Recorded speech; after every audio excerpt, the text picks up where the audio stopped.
We call this basically the Great HCC Criminal Justice Teach-In. And we've been doing this now for about 8 years. And it's an annual event in which we invite leaders of the criminal justice community in the Tampa Bay area to come and speak to our students, faculty, and staff. So a little bit about me.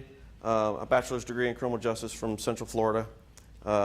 10 years with the Largo Police Department before I came to FDLE. I was a patrol officer, I was a school resource officer, I worked gang investigations, I was a detective. We extend invitations to, like I said, leaders of criminal justice agencies.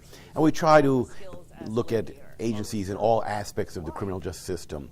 Do it for the right reasons, and you'll never work a day in your life. You'll be one of the happiest, most rewarding careers you could ever be involved with. Police, prosecution, judges, public defender's office, federal agencies as well.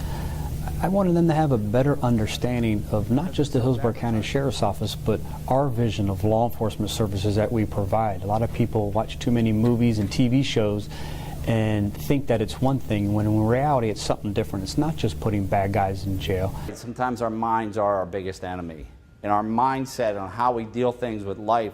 You know, life is rough, and sometimes you have to be tough to get through it. Trying to stay ahead of the curve and make sure that our deputies, our employees, have the best training possible so that they are the most professional versions of themselves out here in the community.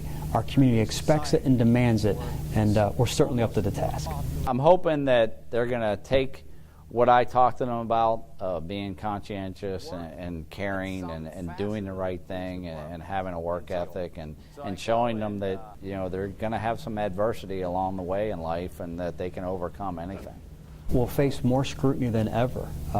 There's a new philosophy almost in law enforcement, and it's you may be able to do something, but it doesn't mean that you should. And then before it was police did or reacted to certain situations, and we're certainly evolving. I've talked about it several times throughout the presentation that I conducted, was when you talk about de-escalation, when you talk about the way that we evolve to handle situation, bias-based policing, autistic training. It's very interesting. I've always been interested in the criminal aspects out there that I didn't even know existed until I came to school. I just didn't have a clue. The way technology has changed, you know, things are different now with cell phone cameras and everything being recorded. You know, that when I started, we didn't have that type of stuff, and things have changed when that technology, but also to their advantage. I think police officers today are much better trained. They're smarter. We have ways of doing things that are better. So that technology that's out there, it helps them do their job more efficiently and more effectively. The purpose of these events is to expose our existing students. For the most part, these events are for criminal justice students to learn about the system. My ambition initially going into this was to get into law enforcement, and that still holds true. It's opened me up to other opportunities in the field, career opportunities. It's been very successful, and our students seem to enjoy it, and the community leaders in criminal justice do like to come here. It's a way that they can get their message across to our students. It's also a way to look at our students who are possible future employees, so everybody benefits.